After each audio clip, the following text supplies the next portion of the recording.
الحمد لله نحمده ونستعينه ونستغفره ونؤمن به ونتوكل عليه ونعوذ بالله من شرور أنفسنا ومن سيئات أعمالنا من يهده الله فلا مضل له ومن يضلله فلا هادي له ونشهد أن لا إله إلا الله وحده لا شريك له ونشهد أن سيدنا ومولانا محمدا عبده ورسوله أرسله بالحق بشيرا ونذيرا بين يدي الساعة من يطع الله ورسوله فقد رشد واهتدى ومن يعصهما فقد ضل وغوى أما بعد فأعوذ بالله من الشيطان الرجيم بسم الله الرحمن الرحيم وذروا ظاهر الإثم وباطنه إن الذين يكسبون الإثم سيجزون بما كانوا يقترفون ولا تأكلوا مما لم يذكر اسم الله عليه وإنه لفسق وإن الشياطين ليوحون إلى أوليائهم ليجادلوكم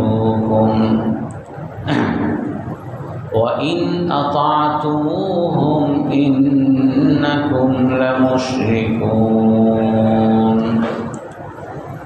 أومن كان ميتا فأحييناه وجعلنا له مثلين نورا يمشي به في الناس كمن مثله في الظلمات ليس بخارج منها كذلك زين للكافرين ما كانوا يعملون صدق الله العظيم وقال النبي صلى الله عليه وسلم حسين مني وأنا من أحب الحسين فقد أحبني وحسين سبط من أصباطي أو كما قال عليه الصلاة والسلام সম্মানিত মুসল্লিয়ানে কেরাম হুসাইন রাদিয়াল্লাহু আনহু এবং তার সংশ্লিষ্ট কিছু বিষয় নিয়ে আমরা আলোচনা করব। আল্লাহ তাআলা কোরআনে কারীমের মধ্যে বলেন,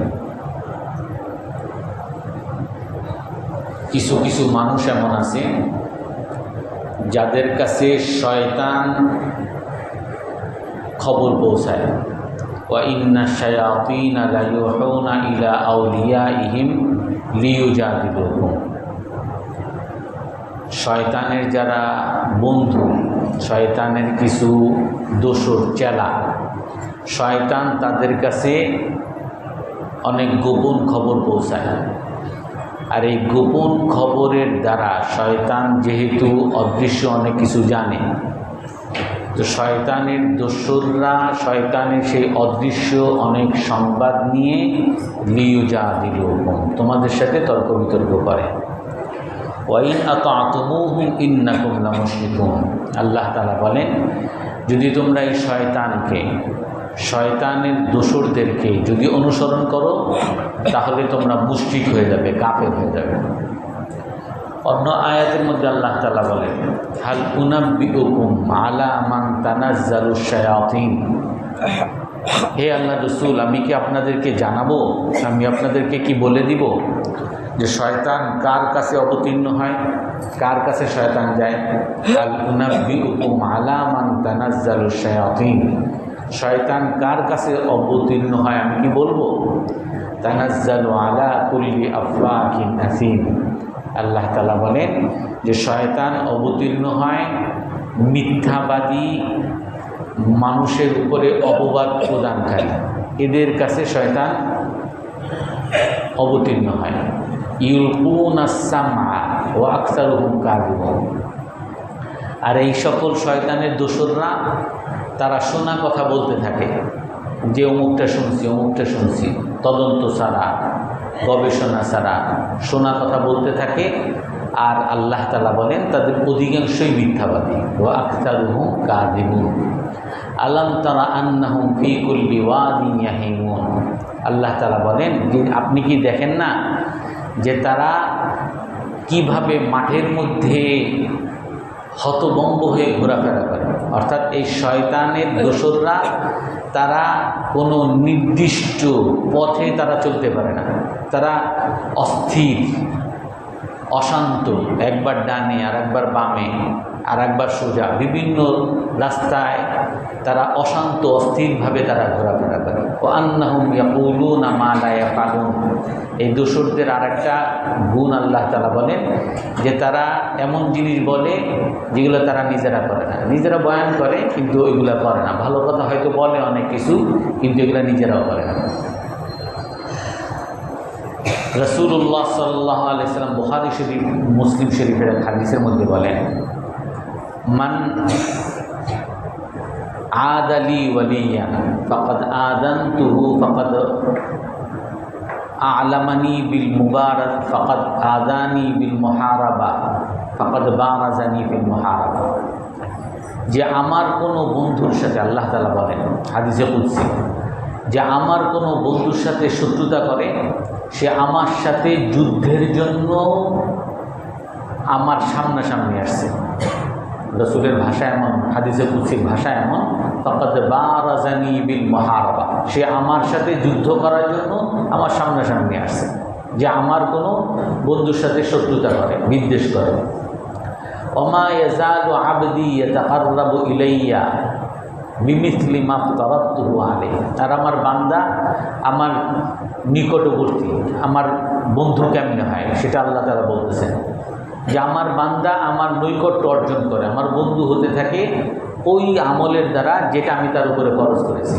অর্থাৎ ফরজ আমলের দ্বারা, ফরজ নামাজ, ফরজ রোজা, ফরজ হজ, ফরজ যাকাত, এই ফরজ আমলের দ্বারা আমার বান্দা আমার নৈকট্য অর্জন করতে থাকে, আমার বন্ধু হতে থাকে। ওয়ালা ইয়াজালু আবদি ইয়াতাকাররাবু ইলাইয়া বিন নওয়াফিল। ফরজের পরে যত বেশি নফল পড়ে এই নফলের দ্বারা আমার নৈকট্য অর্জন করে। আর নৈকট্য অর্জন করতে করতে আমার যখন বন্ধু হয়ে যায়, আল্লাহ তাআলা বলেন হাত্তা আহবাবতুহু, আমি তখন তাকে ভালোবাসি। আর ফাইদা আহবাবতুহু, আমি যখন আমার বান্দাকে ভালোবাসি তখন কুনতু সামাহুল্লাযী ইয়াসমাউ বিহি, আমি তার কান হয়ে যাই যেই কান দ্বারা সে শোনে। অবসরাহুল্লাযী ইউবসিরু বিহা, তার চোখ হয়ে যায় যে চোখ দ্বারা সে দেখে। ওয়াদাহুল্লাযী ইউবতিশু বিহা, হাত হয়ে যায় যে হাতের দ্বারা সে ধরে। ওয়ারিজলাহুল্লাযী ইয়ামশি বিহা, তার পা হয়ে যায় যে পা দ্বারা সে চলে। এই হাদিসের দ্বারা, এই হাদিসের শেষ অংশ আরেকটু আছে, ওয়ালা ইনসা আলানি লা উতিয়ান্না ওয়ালা ইনস্তাআযানি লা উঈদান্না। আমার এই নিকটবর্তী বান্দা, আমার বন্ধু যখন হয়ে যায়, আমার কাছে যখনই কিছু চায় আমি তাকে তাই দিয়ে দিই। আর আমার কাছ থেকে কোনো জিনিস থেকে মুক্তি চায়, আশ্রয় চায়, আমি তাকে আশ্রয় দিয়ে দিই। তো এই হাদিসের দ্বারা আমরা কি বুঝি? যে আমার চোখ, নাক, হাত, পা আল্লাহ হয়ে যায়। এর অর্থ কি? এর অর্থ হলো যে আপনি যে চলতেছেন, আপনি যে সমাজে চলতেছেন, চাকরিতে চলতেছেন, আপনি যে ব্যবসায় চলতেছেন, আপনার সমাজের অনেক সংস্কার, কুসংস্কার, নীতি বিরোধী অনেক কাজ চলতেছে। আপনি বিশেষ করে এখন যেমন এই আশুরা উপলক্ষে অনেকে ঢোল বাদ্যবাজনা বাজায়। যেমন গত সপ্তাহে এক ভাই একটা লেখা পাঠাইছে যে হুজুর, এখন যারা বিপদগামী কিছু লোক যারা ঢোল বাদ্য বাজিয়ে নিজেদেরকে আহত করে এই শোক দিবস পালন করে, এদের সম্বন্ধে কিছু বলে। তো এই যে কিছু মানুষ ঢোল বাদ্য বাজনা বাজায়, নিজেকে আহত করে, এটা কি সঠিক? অথবা কিছু মানুষ আছে তারা এই আশুরার দিন উপলক্ষে অনেক ভালো ভালো খাবারের আয়োজন করে। অথবা অনেক মানুষ আছে যে তারা অনেক মানত করে। এমনিভাবে আমাদের সমাজে আছে যে আশুরা উপলক্ষে আমরা মানুষকে খাওয়াই। আমার বাবা মারা গেছে 40, আমি 40 উপলক্ষে খাওয়াই, 3 দিন উপলক্ষে খাওয়াই। যা যা চলে বা যত তর্ক বিতর্ক চলে, বা বিশেষ করে আমাদের দেশে অনেক ইসলামিক অনেক দল আছে, কিছু দল এইটা বলে, আবার আরেক দল এইটা বলে, কোনটা সঠিক কোনটা বেঠিক। আমি সঠিকভাবে কিভাবে চলবো? আল্লাহ তাআলা আমাকে মানদণ্ড দিয়ে দিয়েছেন, আল্লাহ তাআলা আমাকে নীতিমালা দিয়ে দিয়েছেন। যদি আমি এইভাবে চলি তাহলে আমি সঠিক পথে থাকতে পারবো। অনেক ভাই প্রশ্ন করে, হুজুর আপনি একটা বলেন, আরেকজন আরেকটা বলে, অমুকে আরেকটা বলে, আমরা কোনটা মানব? কোন হুজুরের কথা মানব? আপনি কোন হুজুরের কথা মানবেন বা মানবেন না, এটা আল্লাহ তাআলা আপনাকে পরিচালিত করবে, আপনাকে সঠিক পথে, হক পথে পরিচালিত করবে। তার আগে আপনাকে কিছু আমল করতে হবে, যেটা এই হাদিসের মধ্যে রয়েছে। কি বলছে আল্লাহ তাআলা? যে আমার বন্ধু হইতে হবে। আমার বন্ধু যদি হয় তাহলে আমি তার কান হয়ে যাব, অর্থাৎ সে কান দ্বারা ওই কথাই শুনবে যেটা হক। সে যখনই বাতিল কোনো কথা তার কানে আসবে, গান যখন তার কানে আসবে তার ভাল লাগবে না, অস্থির হয়ে যাবে। ঢোল বাজনা তার কাছে ভাল লাগবে না, বাতিল কোনো কথা তার কাছে ভাল লাগবে না। রসুলকে উপহাসকারী, আল্লাহকে বিদ্বেষকারী কোনো কথাবার্তা আসলে, ইসলাম বিদ্বেষী কোনো কথাবার্তা আসলে তার ভাল লাগবে না, কারণ আমি তার কান হয়ে যাই। এই কান দ্বারা তাকে হকই শোনাই, বাতিল তার কাছে ভাল লাগবে না। অবসরহুল্লাতি ইউবসিরু বিহা, আমি তার চোখ হয়ে যাই। অর্থাৎ ওই চোখ, যেই চোখ আল্লাহর বন্ধুর চোখ, সেই চোখ দ্বারা ভালো জিনিসই ভাল লাগবে, খারাপ জিনিস দেখতে ভাল লাগবে না, নাচ গান ভাল লাগবে না, ডোল বাদ্য বাজনা, গান, নর্তকী, মেয়েদের যাদের দিকে তাকানো যায় না, এগুলো তার কাছে ভাল লাগবে না। ওয়াদাহুল্লাতি ইউবতিশু বিহা, হাত হয়ে যায়, যে হাত দ্বারা সে ধরে, যে হাত দ্বারা সুদ নেয়, এই হাতে তার কখনো সুদ নিতে ভাল লাগবে না, ঘুষ নিতে ভাল লাগবে না। এই হাতের দ্বারা মানুষকে উপকার করতে ভাল লাগবে, এই হাতের দ্বারা হকের পক্ষে তার হাতকে উঁচু করার ভাল লাগবে, বাতিলের পক্ষে কখনো হাত যাবে না। ওয়ারিজলাহুল্লাতি ইয়ামশি বিহা, আমি তার পা হয়ে যাই, যে পা দ্বারা সে চলে। যখন এই আল্লাহর বান্দা হবে, আল্লাহর বন্ধু হবে, তখন তার এই পা কখনো বাতিল পথে চলবে না, বাতিল দলের পক্ষে যাবে না, বাতিল স্লোগানের পক্ষে যাবে না, বাতিল মিছিলে যাবে না, হকের পক্ষে যাবে। বাতিল এই ঢোল বাদ্য বাজনা, এই নিজেকে আহত করা, আর এই করুণা, চিৎকার চেঁচামেচি, যেগুলো ইসলাম বিরোধী, এই সমস্ত পথে কখনো তার পা যাবে না। তার পাকে আল্লাহ তাআলা রক্ষা করবে, তার পাকে হক পথে রাখবে, তার পাকে নামাজের দিকে রাখবে, তার পাকে ইসলামের পক্ষের দিকে রাখবে। এই জন্য আমাদের জন্য যেটা আমরা জিজ্ঞেস করি, হুজুর আপনারা এত কিছু বলেন, আমরা কোনটা শুনব? আল্লাহ তাআলা এই হাদিসের মধ্যে নীতিমালা দিয়ে দিয়েছেন। যে আপনি যদি হকের পক্ষে থাকতে চান, আপনি যদি রাসূলুল্লাহ সাল্লাল্লাহু আলাইহি ওয়াসাল্লাম যেই পথে আমাদেরকে জান্নাতের সুসংবাদ দিয়েছেন সেই জান্নাতের পথে যদি আপনি থাকতে চান, তাহলে আপনাকে সর্বপ্রথম কি আমল করতে হবে? ফরজ আমলগুলো করতে হবে। 5 ওয়াক্ত নামাজ, 5 ওয়াক্ত ফরজ নামাজ আমাকে মসজিদে এসে ইহতিমামের সাথে আদায় করতে হবে। আমরা পারবো তো ইনশাআল্লাহ? নিয়ত আছে তো ইনশাআল্লাহ? এমনিভাবে ফরজ জাকাত যদি কারো উপরে ফরজ হয়ে থাকে জাকাত দিতে হবে। হজ যদি কারো উপরে ফরজ হয়ে থাকে হজ করতে হবে। কারো উপরে যখন রমজান মাস আসে, পুরো রমজান মাসের পুরো রোজা আমাকে রাখতে হবে। আমি রমজান মাসে রোজা রাখি না, আর আমি একেবারে খুব ইসলামী স্লোগান দিই, একেবারে কোরআন হাদিস আর রসুলের পক্ষে স্লোগান দিই। এই স্লোগান কখনো আল্লাহর পক্ষে আছে কিনা এর কোনো নিশ্চয় নেই, কারণ আমি নামাজই করি না, আমি রোজাই রাখি না, আমি ফরজ নামাজই করি না। আমি যতই ইসলামের কথা বলি, এই ইসলামটারে আল্লাহ তাআলা হক পথে আছে কিনা এটা কোনো নিশ্চয়তা নেই। এই জন্য নিশ্চয়তা যে আমি হকের পক্ষে আছি কি না, বা অমুকে হকের পক্ষে আছে কি না, অমুকে হকের পক্ষে আছে কি না, এর প্রথম নিশ্চয়তা হলো যে সে ফরজ আমলগুলো কেমনে আদায় করে। ফরজ আমলগুলো যদি সে ইহতিমামের সাথে আদায় করে, আল্লাহ তাআলা তাকে হকের পক্ষে রাখবে। তারপরে ফরজ আমল তো আছে 1 নম্বরে, তারপরে নফল যত পারা যায়, নফল নামাজ, নফল যাকাত, নফল সদকা, নফল মানুষকে উপকার করা, মানুষের সাথে ভালো ব্যবহার করা, এই সবগুলো নফল। যত নফল কাজ যত বেশি করব, তত বেশি আল্লাহর বন্ধু হওয়ার একটা সুযোগ আমার জন্য তৈরি হবে। তো এই মৌলিক বিষয়টা আমি বললাম। 1 নম্বর হলো যে আল্লাহ তাআলা কোরআনে কারীমের মধ্যেই বলছেন যে কিছু মানুষ এমনই আছে যারা শয়তানের দোসর হবে, যে তারা সাধারণ মানুষ না। সাধারণ মানুষ তো আছেই, অনেক অজগুবি কথা, অলৌকিক কথা যেগুলো আমি আপনি জানবো না, এইগুলো শয়তান এসে অলৌকিক তারে বলে যাবে, তারে মিথ্যা সিদ্ধা বলে যাবে। শয়তান তার বিভিন্ন রকম সহযোগিতা করবে, তাকেও প্রতারিত করার জন্য, আর তার দ্বারা মানুষকেও প্রতারিত করার জন্য। এই জন্য আপনারা দেখবেন অনেক সময় অনেক দেখা যায় ল্যাংটা পীরের পিছনে হাজার হাজার মানুষ ধরে। আমার দেশে একটা আছে, একজন হিন্দুর কাছে পানি পড়া নিতে মুসলমানের লাইন, যে কি যে এই হিন্দুর যে পানি পড়া এটাতে সব অসুখ ভালো হয়ে যায়। হইতেও পারে শয়তান তার পক্ষে কাজ করে, আর এই হয়তো 2-1 জনের ভালো করে, আর সবাই বুঝে যে এই হিন্দুর কাছে কি যেন আছে, আর ওই হিন্দুর অনুসারী হয়ে যায়। এই জন্য আল্লাহ তাআলা কোরআনে কারীমে বলতেছেন, আল উনাব্বিউকুম আলা মান তানাজ্জালু শায়াতিন, আপনাকে কি বলে দিব কার কাছে শয়তান অবতীর্ণ হয়? তানাজ্জালু আলা কুল্লি আফাকিন আসিম, মিথ্যাবাদী, মানুষের উপর অপবাদ প্রদানকারী, যারা মিথ্যু, এদের কাছে শয়তান অবতীর্ণ হয় মানুষকে ধোঁকা দেওয়ার জন্য। এই জন্য এক হাদিসের মধ্যে রাসূলুল্লাহ সাল্লাল্লাহু আলাইহি ওয়াসাল্লাম বলেন, সায়াখরুজু বাইনা ইয়াদাই সাআতি দাজ্জালুনা কাযাবুনা ইয়াকুলুনা মা লা তাসমাউন। তোমাদের সামনে কিয়ামতের আগে অনেক দাজ্জাল মিথ্যাবাদী বের হবে, অনেক মিথ্যুক বের হবে।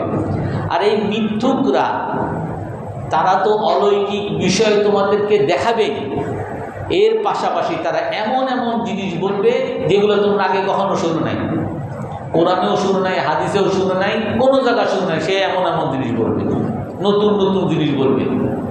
এমন এই আল্লাহ রসুল হাদিসের মধ্যে ভবিষ্যৎবাণী দিয়ে দিচ্ছেন যে তোমাদের কিয়ামতের আগে অনেক মিথ্যাবাদী, অনেক দাজ্জালের অনুসারী তারা বের হবে। তারা তোমাদেরকে এমন এমন জিনিস বলবে, এমন এমন আমলের কথা বলবে যেগুলো তোমরা কখনো শুনো নাই। এই আশুরা উপলক্ষে অনেকে বলে, হুজুর আশুরার নামাজ কি? আশুরার কোনো নামাজ নেই, কোরআন হাদিস কোথাও খুঁজে পাবেন না। আশুরার নামাজ বের করে, তারপরে আশুরার কি মিম্বারায় এইটা দিতে হবে, কত কিছু বানানো আছে। এই জন্য এই যে দাজ্জাল বলছে, দাজ্জাল মানে কি? আমাদের সর্বশেষ যুগে যে দাজ্জাল আসবে সে তো মিথ্যু, সে আল্লাহর বিরুদ্ধে সেও আর একজন খোদা দাবি করবে। এই যে দাজ্জাল, এই দাজ্জাল কি শুধুমাত্র মানুষকে বয়ান করবে, শুধুমাত্র মানুষকে আজগুবি কথা বলবে এতটুকুই? বরং দাজ্জালকে আল্লাহ তাআলা এমন ক্ষমতা দিবেন যে দাজ্জাল মৃত মানুষকে জীবিত করতে পারবে। আকাশ থেকে সরাসরি বৃষ্টি নামাইতে পারবে। আল্লাহ তাআলা তাকে ক্ষমতা দিচ্ছেন, ক্ষমতা দিবেন এরকম মানুষকে ধোঁকা দেওয়ার জন্য। দাজ্জাল এক এলাকায় যাবে, বলবে আমরা দুর্ভিক্ষে আছি, আমরা না খেয়ে আছি। তো দাজ্জাল সে অর্ডার দিবে, আর তার অর্ডারে, দাজ্জালের অর্ডারে রুটির পাহাড় ওই এলাকায় চলে আসবে, আর সবাই খেয়ে তো খুশি, আর দাজ্জালের অনুসারী হয়ে যাবে, কাফের হয়ে যাবে। তো দাজ্জালকে আল্লাহ তাআলা এরকম ক্ষমতা দিছেন, দাজ্জালকে যে আল্লাহ তাআলা এই সকল ক্ষমতা দিছেন, দাজ্জালের উপর খুশি হয়ে না, আল্লাহ তাআলাই বলছেন এগুলো শয়তানের দোসর। আর শয়তানের দোসরদেরকে আল্লাহ তাআলা অনেক অলৌকিক বিষয়ে দান করবেন মানুষকে গোমরাহ করার জন্য, মানুষকে পথভ্রষ্ট করার জন্য। তো হুসাইন রাদিয়াল্লাহু আনহু আমাদের সামনে এক বড় এই ধরনের পরীক্ষার বাস্তব নমুনা। এই যে দাজ্জালের আলোচনা, হকের পক্ষে কারা আছে এবং বাতিলের পক্ষে কারা আছে, হকের পক্ষে থাকার কি উপায়, বাতিল কারা তাদেরকে চিনার কি উপায়। বাতিল তারা, আমরা সহজভাবে এই হাদিসের আলোকে বুঝে ফেলছি যে বাতিল হতো তারাই যারা ফরজ আমলের কোনো ইহতিমাম যাদের মধ্যে নেই। সে যতই অলৌকিক বিষয় দেখাক, যতই একেবারে অসুস্থ মানুষকে সুস্থ বানা ফেলে, সে যদি নামাজ না পড়ে, নামাজের যদি তার ইহতিমাম না থাকে, এ বাতিল। কে বাতিলের পক্ষে আছে, কে হকের পক্ষে আছে, কার কথা আমি শুনবো আর কার কথার দ্বারা কার পিছনে আমি চলবো, রাসূল সাল্লাল্লাহু আলাইহি ওয়াসাল্লাম স্পষ্ট নির্দেশনা দিয়ে দিয়েছেন। হুসাইন রাদিয়াল্লাহু আনহু আমাদের সামনে এরকম একটা বাস্তব প্রায়োগিক একটা ঘটনা। হুসাইন রাদিয়াল্লাহু আনহু রাসূলুল্লাহ সাল্লাল্লাহু আলাইহি ওয়াসাল্লামের আপন নাতি, এবং শুধু নাতি না, হুসাইন রাদিয়াল্লাহু তাআলা আনহুর ব্যাপারে অনেক হাদিস আছে, আপনি হাদিসের কিতাব খুলে পাবেন। আমি শুধু 2-3টা হাদিস বলছি। এক হাদিসের মধ্যে আছে সাইয়্যিদা শাবাবি আহলিল জান্নাতি আল হাসান ওয়াল হুসাইন, বুখারীর হাদিস, যে জান্নাতের যুবকদের সর্দার, জান্নাতের যুবকদের নেতা দুইজন, হাসান এবং হুসাইন রাদিয়াল্লাহু আনহু। জান্নাতের যুবকদের নিয়ে শুধু জান্নাতেই যাবে না, জান্নাতি নাই, এই হাদিসের দ্বারা আল্লাহ রসুল সাল্লাল্লাহু আলাইহি সাল্লাম ভবিষ্যৎবাণী করতেছেন যে হাসান এবং হুসাইন রাদিয়াল্লাহু আনহু তারা শুধু জান্নাতিই না, বরং তারা হলেন জান্নাতের যুবকদের নেতা, অর্থাৎ জান্নাতি, নিশ্চিত জান্নাতি। উনি যত কাজ করতেছেন এগুলো আমরা হক হিসাবেই ধরে নেব, কারণ উনি জান্নাতি, আল্লাহ রসুল ঘোষণা দিয়ে গেছেন। রসুল সাল্লাল্লাহু আলাইহি ওয়াসাল্লাম আর একটা হাদিস আছে, তিরমিজি, মুসনাদে আহমদ, ইবনে হিব্বান, অনেক হাদিসের কিতাবের মধ্যে আসছে। রসুল একবার বাসার থেকে বের হয়েছেন, সাহাবাদের নিয়ে কোথাও যাচ্ছিলেন। তো পথে রসুল হুসাইন রাদিয়াল্লাহু তাআলা আনহুকে দেখছেন যে উনি রাস্তায় খেলাধুলা করতেছেন। তো ওনার নাতিকে দেখেই ওনার নাতিকে ডাকছেন যে এদিকে আসো, কিন্তু নাতি শুধু দৌড় দেয়। রসুল সাল্লাল্লাহু কাছে আসতেছেন না, দৌড়াচ্ছেন, তুমিও দৌড়াচ্ছেন, রসুলও তার পিছনে দৌড়ায়, এ লুকায়, রসুলও তার সাথে লুকায়। এভাবে অনেকক্ষণ রসুল সাল্লাল্লাহু আলাইহি ওয়াসাল্লাম সাহাবাদের সামনে তার নাতির সাথে দৌড়াদৌড়ি খেলার পরে তারপর তাকে ধরছেন, হুসাইন রাদিয়াল্লাহু তাআলা আনহুকে ধরছেন, ধরে কোলে নিছেন। হাদিসের ভাষা আছে যে এক হাত রসুল মাথার উপরে রাখছেন, আর এক হাত এই থুতনির নিচে রাখছেন, এইভাবে রেখে রসুল চুম্বন করছেন। চুম্বন করার পরে সাহাবীদেরকে সামনে রেখে বলেন, হুসাইনু মিন্নি ওয়া আনা মিন্নি, এই হুসাইন রাদিয়াল্লাহু আনহু আমার রক্তের মানুষ, আমার অংশ, আর আমি হুসাইনের অংশ। মান আহাব্বাল হাসান ওয়াল হুসাইন ফাকাদ আহাব্বানি, যারা হুসাইন এবং হাসান এবং হুসাইন রাদিয়াল্লাহু তাআলা আনহুকে ভালোবাসবে তারা আমাকে ভালোবাসবে, যারা হুসাইন রাদিয়াল্লাহু তাআলা আনহুকে ভালোবাসবে তারা আমাকে ভালোবাসবে। ও হুসাইন সিবতুম মিন আসবাতি, আর হুসাইন আমার বংশধরের একজন। এমনিভাবে আরও বেশ কয়েকটা হাদিস এই একই ধরনের অর্থের মধ্যে আছে, যেমন আহাব্বাল হাসান ওয়াল হুসাইনা ফাকাদ আহাব্বানি ওয়া মান আবগাদাহুমা ফাকাদ আবগাদানি, যারা হাসান এবং হুসাইন রাদিয়াল্লাহু তাআলা আনহুকে ভালোবাসে তারা আমাকে ভালোবাসে, যারা হাসান এবং হুসাইন রাদিয়াল্লাহু তাআলা আনহুকে ঘৃণা করে, বিদ্বেষ করে, শত্রুতা করে তারা আমার সাথে শত্রুতা করে। এই জন্য হুসাইন রাদিয়াল্লাহু আনহুকে ভালোবাসা রাসূলকে ভালোবাসা, হুসাইন রাদিয়াল্লাহু তাআলা আনহুকে ঘৃণা করা বা ছোট মনে করা বা তাকে কোনো কিছু খারাপ মনে করা, বিদ্বেষ করা, রাসূল সাল্লাল্লাহু আলাইহি সাল্লাম স্বয়ং তাকে বিদ্বেষ করেন। আর একটা হাদিসের মধ্যে আছে রাসূল সাল্লাল্লাহু আলাইহি সাল্লাম এরকম বলছেন, আল্লাহুম্মা আহাবিব মান আহাব্বা আল হুসাইন ওয়াল হুসাইন হাসান ওয়াল হুসাইন, হে আল্লাহ আমি হাসান এবং হুসাইনকে ভালোবাসি। এই হাদিসের মধ্যে আছে আল্লাহ রাসূল বলেন, হে আল্লাহ আমি হাসান এবং হুসাইনকে ভালোবাসি, আর যারা আমার উম্মতের মধ্যে হাসান এবং হুসাইন রাদিয়াল্লাহু তাআলা আনহুকে ভালোবাসবে আপনিও তাদেরকে ভালোবাসেন, যারা হাসান এবং হুসাইন রাদিয়াল্লাহু তাআলা আনহুকে ঘৃণা করবে আপনিও তাদেরকে ঘৃণা করেন। তার মানে হলো হুসাইন রাদিয়াল্লাহু তাআলা আনহুকে ভালোবাসা রাসূলের ভালোবাসা পাওয়ার অংশ, হুসাইন রাদিয়াল্লাহু তাআলা আনহুকে ভালোবাসা মানেই হলো আল্লাহর ভালোবাসা পাওয়ার উপায়।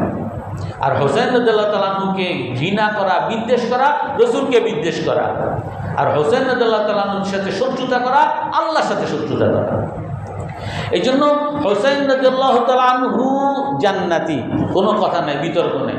হুসাইন রাদিয়াল্লাহু তাআলা আনহু ভালোবাসা আমাদের ইসলাম মুসলমানের জন্য আল্লাহর ভালোবাসা, রাসূলের ভালোবাসা পাওয়ার জন্য অন্যতম শর্ত, এখানেও কোনো কথা নেই। এখন আমরা আসি, হুসাইন রাদিয়াল্লাহু আনহু যখন কারবালায় যান তখন হুসাইন রাদিয়াল্লাহু তাআলা আনহু বলা চলে উনি সরকারি দল না, বিরোধী দল। সেই সময়ের সরকারি দল যারা ক্ষমতায় যারা ছিলেন ইয়াজিদ ইবনে মুআবিয়া, অর্থাৎ মুআবিয়া রাদিয়াল্লাহু তাআলা আনহুর সন্তান ইয়াজিদ।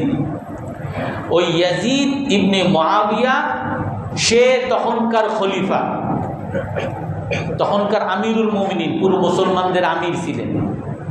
কিন্তু এই ইয়াজিদের ব্যাপারে অনেক সাহাবাদের বিতর্ক আছে। তার অনেক সাহাবারা তার এই খেলাফতকে, তার এই ক্ষমতা দখলকে বা ক্ষমতায় আসীন হওয়াকে পছন্দ করেন নাই, অনেকেই পছন্দ করেন নাই, অনেকে বায়াতও করেন নাই। তার মধ্যে হুসাইন রাদিয়াল্লাহু তাআলা আনহু বায়াত করেন নাই। কারণ কি?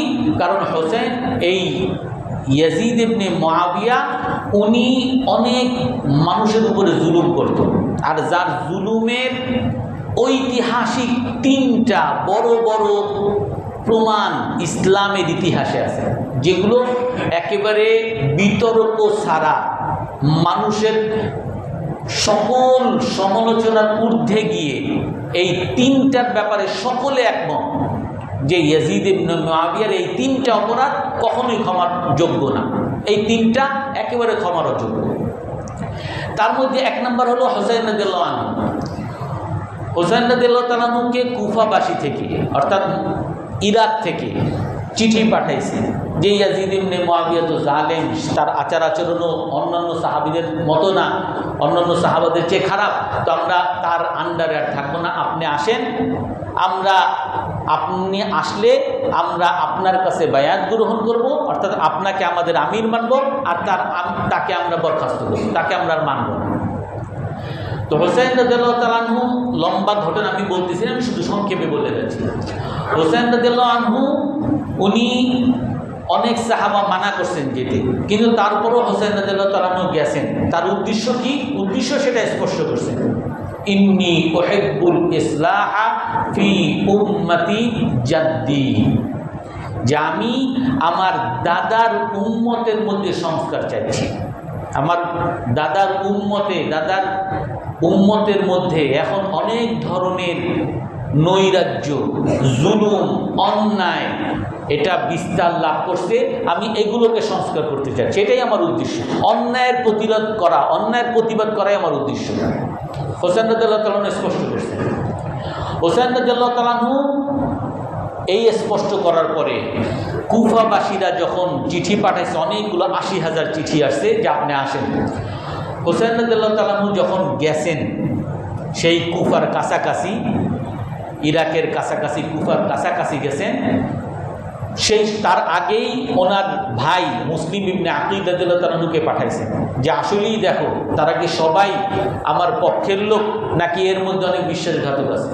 অনেক সাহাবারা হযরত হোসেন রাদিয়াল্লাহু তাআলা আনহুকে সতর্ক করছেন, দেখো তুমি কুফাবাসীদেরকে, এই ইরাকবাসীদেরকে বিশ্বাস করো না, কারণ এরা সব বিশ্বাসঘাতকের দল, এরা তোমার বাবাকে হত্যা করছে, তুমি তাদেরকে বিশ্বাস করো না। যার কারণে হোসেন রাদিয়াল্লাহু তাআলা আনহু তার ভাই মুসলিম ইবনে আকিলকে পাঠাইছেন আগে। মুসলিম ইবনে আকিল রাদিয়াল্লাহু তাআলা আনহু যখন গেছেন তখন অনেক মানুষ তাকে দেখে খুশি হয়েছে, অনেক মানুষ তার কাছে বায়াত নিছে। হোসেন রাদিয়াল্লাহু তাআলা আনহু তাকে আসলে তারা মানবেন, অনেক মানুষ বাহ্যিকভাবে বায়াত করছে, অঙ্গীকার করছে। তো তারপর মুসলিম ইবনে আকিল রাদিয়াল্লাহু তাআলা আনহু হোসেন রাদিয়াল্লাহু চিঠি পাঠাইছেন যে হ্যাঁ, ওনারা যেমন বলছে সবাই আপনার পক্ষের লোক, আপনি আসেন, আপনি আসলে আপনার কাছে অঙ্গীকার করবে। তো এই চিঠি যখন পাঠিয়ে দিয়েছেন, ওই চিঠি পাওয়ার পরে হোসেন রাদিয়াল্লাহু তাআলা আনহু রওনা দিয়েছেন। হোসেন রাদিয়াল্লাহু তাআলা আনহু যখন রওনা দিয়েছেন, এই যে যারা 40,000 মানুষের মতো যারা মুসলিম ইবনে আকিল রাদিয়াল্লাহু আনহুর কাছে অঙ্গীকার করছে, এদের কাছে তখনকার যে সরকারি দল অর্থাৎ ইয়াজিদ ইবনে মুআবিয়ার গভর্নর, সেই এলাকার গভর্নর ওবাইদুল্লাহ বিন জিয়াদ, এই গভর্নর দেখে এটা তো বিদ্রোহ, এটা তো আমার আমিরের বা আমার সরকারের বিরুদ্ধে বিদ্রোহ হইতেছে। তো এই বিদ্রোহ দমন করার জন্য সে এই মুসলিম ইবনে আকিল রাদিয়াল্লাহু তাআলা আনহুর কাছে যারা বায়াত করছে, অঙ্গীকার করছে, তাদেরকে ধরে ধরে সে আক্রমণ করা শুরু করছে। কিছু কিছু মানুষকে বলছে যে তোমরা এই পথ থেকে সরে যাও, তোমার এই চাকরি দিব, ওইটা দিব, ওইটা বিভিন্ন উপহার উপটোকন দিয়ে তার সরাইছে। এরকম অনেক মানুষ সরে গেছে। আর যারা সরতে চায় না, কিছু মানুষকে হত্যা করার হুমকি দিছে, জেলখানায় নিছে, কিছু মানুষ হত্যা করে, কাউকে হত্যা করে তাকে শুলিতে চড়িয়ে দিছে। এই আতঙ্কে সবাই একটা পর্যায়ে মুসলিম ইবনে আকিল রাদিয়াল্লাহু তাআলা আনহু আশেপাশে যে 40,000 বা 80,000 লোক যারা ছিল সবাই চলে গেছে, একজনও তার পাশে আর নেই। তখন একটা পর্যায়ে এই ওবাইদুল্লাহ বিন জিয়াদ মুসলিম ইবনে আকিল রাদিয়াল্লাহু তাআলা আনহুকে অনেক আয়োজন করে ধরে তার মুসলিম ইবনে আকিল রাদিয়াল্লাহু তাআলা আনহুকে শহীদ করেন। আর মুসলিম ইবনে আকিল রাদিয়াল্লাহু তাআলা মাথা এরকম বাজারের মধ্যে টানিয়ে রাখে যাতে সবাই আতঙ্কিত হয়। এই খবরে হোসেন রাদিয়াল্লাহু তাআলা আনহু এগুলো কিছুই জানেন না।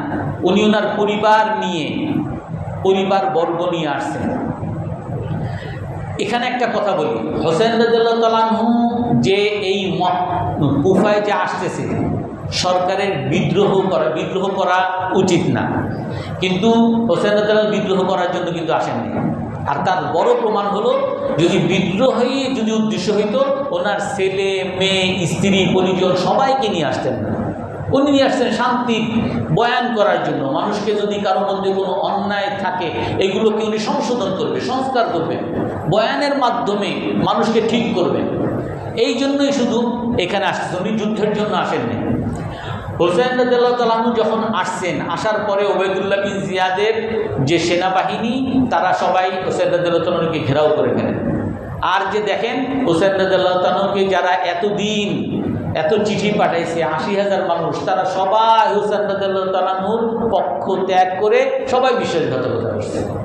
যার কারণে হোসেন রাদিয়াল্লাহু তাআলা স্পষ্ট ঘটনা আসছে, বয়ান আছে যে তোমরাই তো আমাকে ডাকছো, এখন তোমরা আমার সাথে বিশ্বাসঘাতকতা করতেছো, তোমরা আমাকে ডাকছো, আমার পরিবার পরিজনকে ডাকছো, এখানে এনে তোমরা আমাকে কেন হত্যা করতেছো। তো হোসেন রাদিয়াল্লাহু তাআলা আনহু যখন এরকম অবস্থা দেখছেন, তখন ইতিহাসের মধ্যে সমস্ত ইতিহাস আছে, 3টা প্রস্তাব দিয়েছেন। 3টা প্রস্তাব কি? যে হে ওবাইদুল্লাহ বিন জিয়াদ, সেখানকার ইয়াজিদের পক্ষ থেকে যে গভর্নর, সেও আসে নাই, তার পক্ষের সেনাবাহিনী আসছে, তাদের কাছে পাঠাইছেন আমর ইবনে সাদ, যে দেখো আমি 3টা জিনিসের যে কোনো একটা আমাকে করতে দাও, আমি যেখান থেকে আসছি সেখানে আমি চলে যাই। আমি যে আশায় আসছিলাম, আমাকে তারা সবাই শান্তির কথা বলে, আমাকে বয়ানের কথা বলে আনছে, আমি এসে দেখতেছি যে এখানকার পরিস্থিতি খারাপ, তো আমি যেখান থেকে আসছি সেখানেই আমাকে চলে যেতে দাও, আমার পরিবার পরিজন নিয়ে আমি চলে যাই। আর যদি এটা না দাও, তাহলে 2 নম্বর তোমাদের যে খলিফা, তোমাদের যে আমির ইয়াজিদ ইবনে মুআবিয়া, তার কাছে আমাকে নিয়ে চলো, আমি তার সাথে বোঝাপড়া করি। আর যদি এটাও না করো তাহলে আমাকে অন্য কোথাও আমার দেশেও যাইতে দিবা না, আর তোমাদের যে আমির ইয়াজিদ ইবনে মুআবিয়া ইয়াজিদের কাছেও যাইতে দিবা না, তাহলে আমাকে অন্য কোথাও নির্বাসন দাও, আমি অন্য কোথাও চলে যাই। আমি তোমাদের সাথে যুদ্ধ বিগ্রহ কিছুই চাই না, অন্য যে কোনো জায়গায় চলে যাইতে দাও, আমি যে কোনো জায়গায় গিয়ে আমি বসবাস করি। এই তিনটা প্রস্তাব হোসেন রাদিয়াল্লাহু তাআলা আনহু যে দিছেন এর দ্বারা খুবই স্পষ্ট হোসেন রাদিয়াল্লাহু আনহু এখানে বিদ্রোহ করার জন্য যান নাই। আর বিদ্রোহ করার জন্য যদি যাইতেন তাহলে ইয়াজিদ ইবনে মুআবিয়ার কাছে তাকে পাঠানোর অনুরোধ করতেন না। তার মানে হলো হোসেন রাদিয়াল্লাহু তাআলা আনহু এই যে আসছেন এটা হলো অন্যায়ের বিরুদ্ধে প্রতিবাদ করার জন্য। এই ইয়াজিদ ইবনে মুআবিয়া যে জুলুম করতেছে, ইয়াজিদ ইবনে মুআবিয়ার গভর্নররা যে জুলুম অন্যায় অত্যাচার করতেছে এর বিরুদ্ধে হোসেন রাদিয়াল্লাহু তাআলা আনহু এর প্রতিবাদ করার জন্য এই কুফায় আসছেন। তো যার কারণে হোসেন রাদিয়াল্লাহু তাআলা আনহুর এই ইতিহাস দ্বারা আমাদের সবচেয়ে বড় শিক্ষা হলো প্রতিটা মুসলমানের জন্য সর্বক্ষেত্রে অন্যায়ের প্রতিবাদ করা ফরজ। মান রাআ মিনকুম মুনকারা ফালইউগাইয়িরহু বিয়াদিহি, তোমাদের মধ্য থেকে যদি কেউ কোনো অন্যায় দেখো হাতের দ্বারা পরিবর্তন করো। ফা ইন লাম ইস্তাতি' ফাবিলিসানি, হাতের দ্বারা পারো না মুখের দ্বারা বলো। ফা ইন লাম ইস্তাতি' ফাবিকলবিহি, মুখের দ্বারাও পারো না তাহলে তুমি অন্তরে অন্তরে ঘৃণা করো যে এই জুলুম এটা কখনো সঠিক না, এই বৈষম্য এটা কখনো সঠিক না, এই ক্ষমতা দখল এটা কখনো সঠিক না। আর যদি কখনো কেউ যদি প্রতিবাদ করে আমি তার পাশে দাঁড়াবো। আমি তাই বলে ওই জালিমের দোসর হওয়ার কোনো সুযোগ আমার নাই, জালিমের দোসর হওয়ার কোনো সুযোগ নেই। জালিমের দোসর কখনো মুসলমান হইতে পারে না। তো এটা হলো হোসেন রাদিয়াল্লাহু তাআলা আনহুর জীবনী থেকে বড় শিক্ষা। হোসেন রাদিয়াল্লাহু তাআলা আনহু যখন এই তিনটা প্রস্তাব দিয়েছেন তারা এই তিনটা প্রস্তাবের কোনোটাই মানে নেই, যে না আমরা এই তিনটার কোনোটা করতে দিব না, তুমি যেহেতু এখানে আসছো তোমার এই জ্বর তোমার শিকড় আমরা কেটে দিব। আমার নেতার বিরুদ্ধে তুমি বিদ্রোহ করো তোমার শিকড় কেটে দিব। হোসেন রাদিয়াল্লাহু তাআলা আনহু বিদ্রোহ করতে আসেনি, তো যার ফলে হোসেন রাদিয়াল্লাহু তাআলা আনহুকে হত্যা করার জন্য তারা তৈরি হয়ে গেছে। আর যখন হোসেন রাদিয়াল্লাহু তাআলা আনহু হত্যা করার জন্য তৈরি হয়ে গেছে তখন নিজের জীবন বাঁচানো তো ফরজ, যার কারণে প্রতিবাদে হোসেন রাদিয়াল্লাহু তাআলা আনহু তাদের বিরুদ্ধে অস্ত্র ধারণ করছে। তো সারাদিন একটা দিন এরকম তাদের মধ্যে যুদ্ধ চলছে, অনেকেই শাহাদত বরণ করছেন, হোসেন রাদিয়াল্লাহু তাআলা আনহু শাহাদত বরণ করছেন, আর হোসেন রাদিয়াল্লাহু তাআলা আনহুর স্ত্রী মেয়ে বা তার পরিবার পরিজনের কিছু তারা ছিলেন এবং তাদেরকে ধরে নিয়ে ইয়াজিদ ইবনে মুআবিয়ার কাছে গেছে। তো এই হোসেন রাদিয়াল্লাহু তাআলা আনহু যে সেখানে শাহাদত বরণ করেন, একটা তো শিক্ষা পাইলাম অন্যায়ের বিরুদ্ধে। দ্বিতীয় আর একটা শিক্ষা, হোসেন রাদিয়াল্লাহু আনহু এই ইরাকবাসী কুফাবাসী যাদের আহ্বানে গেছেন তারা হোসেন রাদিয়াল্লাহু তাআলা আনহুর সাথে বিশ্বাসঘাতকতা করছেন। শুধু হোসেন রাদিয়াল্লাহু তাআলার সাথে বিশ্বাসঘাতকতা করেন নাই, বরং তার বাবা হযরত আলী রাদিয়াল্লাহু তাআলার সাথে বিশ্বাসঘাতকতা করছেন। তো যার কারণে হযরত আব্দুল্লাহ ইবনে ওমর রাদিয়াল্লাহু তাআলা আনহুর কাছে একবার এক লোক আসছে, এসে মাসলা জিজ্ঞাসা করে, হে আব্দুল্লাহ ইবনে ওমর রাদিয়াল্লাহু আনহু রাসূলের সাহাবী, আপনি বলেন তো মশার রক্ত এটা কি পাক না না পাক? মশা যে আমরা মারি, কারণ মশার এই রক্ত গায়ের মধ্যে লাগলে এর দ্বারা কি পাক নাপাক হয়ে যাবে? এটাকে আবার ধুয়ে নামাজ পড়তে হবে, নাকি এই মশার এই কাপড় নিয়ে এই রক্ত নিয়ে নামাজ পড়া যাবে? পাক না না পাক? তখন ওমর রাদিয়াল্লাহু তাআলা আনহু বলেন, মিন আইনা আনতা, হে ভাই তোমার বাড়ি কই? বলে যে আমার বাড়ি হলো ইরাক কুফা। তখন আব্দুল্লাহ ইবনে আমর রাদিয়াল্লাহু তাআলা আনহু অন্যান্য সাহাবীদেরকে লক্ষ্য করে বলে যে দেখো এই মশার রক্ত পাক না না পাক এই মাসলা জিজ্ঞাসা করে, আর এরা রসুলের নাতি রসুলের জামাই হযরত আলী হযরত হুসাইন তাদেরকে হত্যা করার ক্ষেত্রে তাদের নাপাক পাক না পাকের কোনো চিন্তা তাদের লাগে নেই। অর্থাৎ এরকম বিশ্বাসঘাতক জাতি। হোসেন রাদিয়াল্লাহু তাআলা আনহু যখন শাহাদত বরণ করে, শাহাদত বরণ করার পরে সারা পৃথিবীর উম্মতের মধ্যে, মুসলমানের মধ্যে কোনো মুসলমান তো এটা সহ্য করতে পারবে না। হোসেন রাদিয়াল্লাহু তাআলা আনহু জান্নাতি মানুষ, রাসূলের ঘোষণা, স্পষ্ট ঘোষণা। হোসেন রাদিয়াল্লাহু তাআলা আনহুকে যারা হত্যা করছে তারা জান্নাতের সর্দারকে হত্যা করছে। আমি যদি জান্নাতে যেতে চাই তাহলে কখনো রাসূল হোসেন রাদিয়াল্লাহু তাআলা আনহু হত্যাকারীর পক্ষে কখনো যাইতে পারি না। সবাই, সকল সাহাবারা, সকল মুসলমান তখন হোসেন রাদিয়াল্লাহু তাআলা আনহুর হত্যাকারীদের বিপক্ষে একজোট হয়ে গেছে সারা পৃথিবীতে। তো একজোট হওয়ার কারণে আগে যদি তাদের ভাষায়, সরকারি দলের ভাষায় হোসেন রাদিয়াল্লাহু তাআলা আনহু একা বিদ্রোহ করছেন, এখন সারা পৃথিবীর মুসলমান তাদের বিরুদ্ধে বিদ্রোহ করছে। গণ অভ্যুত্থান, গণবিপ্লব হয়ে গেছে। তো যারা জালিম হয় তারা গণ অভ্যুত্থান, গণবিপ্লব সবই দমন করার জন্য চেষ্টা করে। তো ইয়াজিদ ইবনে মুআবিয়া সে কি করলো? ইয়াজিদ সে এই মদিনার মধ্যে বিরাট সকল সাহাবারা ঘোষণা দিছে যে আমরা আর ইয়াজিদকে মানি না, ইয়াজিদের বিরুদ্ধে আমরা যুদ্ধ ঘোষণা করলাম। সকল সাহাবারা যখন এই ঘোষণা দিছে, ইয়াজিদ বিরাট এক সেনাবাহিনী পাঠাইছে মদিনার এদেরকে শায়েস্তা করার জন্য। মদিনার বড় বড় সাহাবী তখন। আর এই জালিম, এই ইয়াজিদ জালিম, তার সেনাবাহিনী মদিনায় গিয়ে অকাতরে মানুষকে হত্যা করছে। হাজার শত শত মানুষকে হত্যা করছে। অনেক মানুষ, অনেক নারীর ইজ্জত হরণ করছে।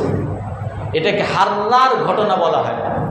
এইটা দ্বিতীয় আর একটা জুলুমের ঘটনা, যেটা ইয়াজিদের একটা হলো হোসেন রাদিয়াল্লাহু তাআলা আনহুর হত্যা, আর দ্বিতীয় ঘটনা হলো মদিনার উপর আক্রমণের ঘটনা, মদিনার গণহত্যা এই ইয়াজিদ চালিয়েছিল।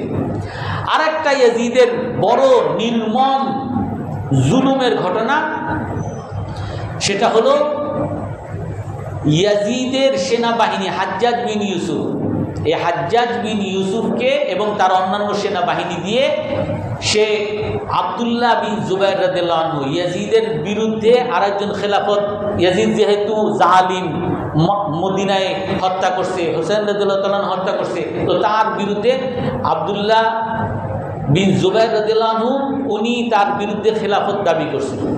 উনি ওখানকার অনেক, এবং মুসলমানরা সবাই তাকে খলিফা হিসেবে মেনে নিয়েছে। মক্কার মধ্যে, মক্কার বিরাট অংশের উনি খলিফা হয়ে গেছে। তো তাকে দমন করার জন্য সে সেনাবাহিনী পাঠাইছে। আর সেনাবাহিনী আব্দুল্লাহ বিন জুবাইর রাদিয়াল্লাহু তাআলা আনহুকে দমন করার জন্য, তার বিরুদ্ধে যুদ্ধ করার জন্য শুধু যুদ্ধই করে নাই, যেটা সবচেয়ে নিকৃষ্ট কাজ করছে, যুদ্ধ করতে গিয়ে তারা তীর, কামান থেকে গোলা বর্ষণ করছে। যে কামানের গোলা বর্ষণ করছে মক্কার কাবা ঘরের আশেপাশে যে তাঁবু ছিল সেই তাঁবুতে, আর সেই তাঁবু থেকে সেখানে আগুন ধরে গেছে। সেই আগুন মক্কার কাবা ঘরের মধ্যে, কাবার গিলাফের মধ্যে লেগে গেছে, যার কারণে কাবার কিছু অংশ পুড়েও গেছে। এই আব্দুল্লাহ বিন জুবাইর বিরোধিতা করতে গিয়ে ইয়াজিদ ইবনে মুআবিয়ার অধীনস্থ যারা সেনাবাহিনী ছিল তারা ওই মক্কার কাবা ঘরের মধ্যে আক্রমণ করে। এই তিনটা বড় বড় অপরাধের কারণে ইয়াজিদকে সবাই জালিম, নিঃসন্দেহে তো জালিম তো বলেই, এবং সবাই তাকে, অনেকে আছে যে তাকে লাআনাতুল্লাহ, আল্লাহর অভিশাপের কথা বলে, আর অনেকে বলে যে না, উনি যেহেতু মুসলমান এবং একজন সাহাবীর সন্তান, তো যার কারণে তাকে আমরা লাআনাতুল্লাহ, কাফেরদেরকে যেমন আমরা অভিশাপ দেই, ওনাকে অভিশাপ দিব না, কিন্তু উনি জালিম, এই ব্যাপারে কারো কোনো সন্দেহ নেই। তো এই তিনটা ঘটনার কারণে ইয়াজিদ যে খারাপ, ইয়াজিদের যে পক্ষ নেওয়া যাবে না, ইয়াজিদের যে বিপক্ষে যাইতে হবে, এই ব্যাপারে আমরা সবাই একমত, সকল মুসলমান একমত। হোসেন রাদিয়াল্লাহু তাআলা আনহুর পক্ষ নিতে হবে, হোসেন রাদিয়াল্লাহু আনহুর জন্য দুঃখ প্রকাশ করতে হবে, হোসেন রাদিয়াল্লাহু আনহুর জন্য ওনার সমস্ত কাজ মূল্যায়ন করে ওনার কাছ থেকে শিক্ষা নিতে হবে। এটা সকল মুসলমানের কর্তব্য। পাশাপাশি আর একটা কর্তব্য আছে, যারা হোসেন রাদিয়াল্লাহু তাআলা আনহুকে হত্যা করছিল, অর্থাৎ ওই যে মক্কার কুফার যারা তাকে দাওয়াত দিছিলেন, দাওয়াত দেওয়ার পরে তার সাথে বিশ্বাসঘাতকতা করছে, ওবায়দুল্লাহ বিন জিয়াদকে হত্যা করছে। ওবায়দুল্লাহ বিন জিয়াদ যে হত্যা করছে, তার গোষ্ঠীরা যে হত্যা করছে, হোসেন রাদিয়াল্লাহু তাআলা আনহু নিহত হওয়ার পরে, শাহাদত বরণ করার পরে মুসলমানরা তো সারা পৃথিবীতে বিদ্রোহ ঘোষণা করে। তো যার কারণে অনেক মানুষ এই হোসেন রাদিয়াল্লাহু তাআলা আনহুকে যারা হত্যা করছে তাদের বিরুদ্ধে যুদ্ধ ঘোষণা করে ওই ইরাকের মধ্যে আসে তাদের বিরুদ্ধে যুদ্ধ করার জন্য। তো তাদের আক্রমণের কারণে তখন সেখানকার যে গভর্নর ছিল ওবায়দুল্লাহ বিন জিয়াদ তাকে হত্যা করে এবং হযরত হোসেন রাদিয়াল্লাহু তাআলা আনহুকে যারা সরাসরি হত্যা করছে তাদেরকে ধরে ধরে হত্যা করে। আর সেই হত্যা করে কে? তার নাম হলো মুখতার আবু উবাইদ আস-সাকাফি, একজন নেতা। সে হোসেন রাদিয়াল্লাহু তাআলা আনহুর পক্ষের লোক ঘোষণা করে। আর পক্ষের লোক ঘোষণা করে হুসাইন রাদিয়াল্লাহু তাআলা আনহুর যারা হত্যাকারী তাদেরকে হত্যা করে। অনেককে হত্যা করছে, আবার অনেকে ছেড়ে দিয়েছে। আর এই মুখতার বিন উবাইদের সাথে যারা ছিল তারা সবাই হোসেন রাদিয়াল্লাহু তাআলা আনহুর পক্ষে বায়াত করছিল, আবার হোসেনের সঙ্গে বিশ্বাসঘাতকতা করছিল। অর্থাৎ যারা হোসেন রাদিয়াল্লাহু তাআলা আনহুর পক্ষের ঘোষণা দিয়েছেন তারাই, তাদের মধ্যে বিরাট অংশ বা তারা সবই ওই সমস্ত লোক যারা হোসেন রাদিয়াল্লাহু তাআলা আনহুকে দাওয়াত দিয়েছেন, আবার হোসেন রাদিয়াল্লাহু তাআলা আনহু যখন বিপদে পড়ছেন তারা সবাই তার পক্ষ ত্যাগ করে তার বিরুদ্ধে যুদ্ধ করছে। এরা হলো মুখতার বিন উবাইদ। এই মুখতার বিন উবাইদ যারা হোসেন রাদিয়াল্লাহু পক্ষের কথা বলে, হোসেন রাদিয়াল্লাহু পক্ষের কথা বলে, তার যারা হত্যাকারী অর্থাৎ বিশেষ করে ইয়াজিদ ইবনে মুআবিয়ার যে গভর্নর ওবায়দুল্লাহ বিন জিয়াদ এরকম যারা এদেরকে হত্যা করে। কিন্তু এই মুখতার বিন উবাইদ হোসেন রাদিয়াল্লাহু তাআলাকে ভালোবাসার কথা বলে, এও পথভ্রষ্ট। কেন পথভ্রষ্ট? কারণ কয়েকদিন পরে, কিছুদিন এরা যখন গেছে তখন একটা বিরাট অংশ হোসেনের পক্ষের লোক দাঁড়িয়ে গেছে। এরপরে এমন এমন কিছু কথাবার্তা বলা শুরু করছে যেগুলো কোরআন হাদিস কোথাও নাই। যেইটা হযরত আব্দুল্লাহ ইবনে ওমর, আব্দুল্লাহ ইবনে আব্বাস রাদিয়াল্লাহু তাআলা আনহুর কাছে সে বলছেন, হাদিসের মধ্যে আসছে যে মুখতার বিন আবি উবাইদ, হে আব্দুল্লাহ ইবনে ওমর রাদিয়াল্লাহু তাআলা আনহু, এই মুখতার বিন আবু উবাইদ সে তো দাবি করতেছে আন্নাহু ইয়াজামু আন্নাহু নবুওয়া, সে তো নবী হওয়ার দাবি করে। সে দাবি করে হযরত জিবরাইল আলাইহিস সালাম নাকি তার কাছে আসে। এই মুখতার বিন আবি উবাইদ সে দাবি করা শুরু করছে যে জিবরাইল আলাইহিস সালাম আমার কাছে আসে, আল্লাহ তাআলা তারে নাকি নবী বানাইছে। তখন হযরত আব্দুল্লাহ ইবনে ওমর, আব্দুল্লাহ ইবনে মাসউদ রাদিয়াল্লাহু আনহু এবং বড় বড় সাহাবীরা তারা বলেন যে হাল উনাব্বিউকুম আলা মান তানাজ্জালুশ শায়াতিন, এই আবু উবাইদ, মুখতার বিন আবু উবাইদ আস-সাকাফি যে দাবি করে নবুয়তের, এটা অস্বাভাবিক কিছু না। কারণ আল্লাহ তাআলা এই কোরআনে বলছে যে এইরকম কিছু মানুষ আছে যার কাছে অবতরণ হয়। কারা অবতরণ হয়? শয়তান অবতীর্ণ হয়। জিবরাইল আলাইহিস সালাম অবতীর্ণ হয় না, শয়তান অবতীর্ণ হয়। কারণ এই মিথ্যাবাদী, রসুলের পর আর কোনো নবী আসবে না।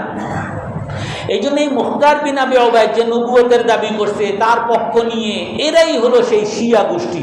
এখনকার যারা হোসেন রাদিয়াল্লাহু তাআলা আনহুকে বেশি ভালোবাসার দাবি করে আর নিজেদেরকে হত্যা করে, নিজেদেরকে আহত করে, আর ঢোল বাদ্য বাজনা বিভিন্ন যত ধরনের কোরআন হাদিস এবং কোথাও যেগুলো নাই এই সমস্ত কাজবাজ যারা বলে, এরা হলো সব ওই মুখতার বিন আবি উবাইদ আস-সাকাফির বংশধর। সর্বশেষ একটা হাদিস বলে শেষ করি। এই দুইজনের ব্যাপারে রাসূল সাল্লাল্লাহু আলাইহি ওয়াসাল্লাম সহিহ হাদিস বলেন, সায়াখরুজু ফি সাকিফ মুবীরুন ওয়া কাযযাব, আমার উম্মতের মধ্যে অতি সত্বর বের হবে দুইজন ব্যক্তি। সাকিফ, আমার উম্মতের সাকিফ গোত্রে দুইজন ব্যক্তি বের হবে। আর এই দুইজন ব্যক্তির মধ্যে একজন হবে জালিম, হত্যাকারী, আর একজন হবে মিথ্যাবাদী। আর সকল সাহাবায়ে কেরাম সেই যুগে বলে গেছেন এই যে হত্যাকারী আর জালিম যার কথা বলা হয়েছে এ হলো হাজ্জাজ বিন ইউসুফ, এর বংশ হলো সাকিফ বংশ। হাজ্জাজ বিন ইউসুফ এত বড় জালিম ছিল, উনি ছিল ওই উমাইয়া ইয়াজিদ ইবনে মুআবিয়া, তার যে রাজা ছিল, তার যে সরকার, ওই সরকারের প্রধান সেনাপতি ওই হাজ্জাজ বিন ইউসুফ এত বড় জালিম ছিল যে সে 1,20,000 আলেম মুসলমানকে সে হত্যা করছিল। এই জন্য তাকে সবচেয়ে বড় জালিম ইসলামের মধ্যে বলা হয়। আর দ্বিতীয় জন হলো মিথ্যাবাদী। মিথ্যাবাদী হলো এই মুখতার বিন আবু উবাইদা সাকাফি, যার মিথ্যা থেকে এখন পর্যন্ত আমরা এই শিয়া নামের গোষ্ঠী, ইসনা আশিরা নামের গোষ্ঠী, কোরআন হাদিস বাইরের যে একটা পথভ্রষ্ট দলের যে আবির্ভাব, সেই যুগ থেকে তার কাছ থেকে আবির্ভাব হয়েছে, সে হলো মুখতার বিন আবু উবাইদা সাকাফি। আল্লাহ তাআলা আমাদেরকে সকলকে এই সকল পথভ্রষ্ট দল থেকে বেঁচে হক পথে থাকার তৌফিক দান করেন। আমরা সবাই বলি আমিন।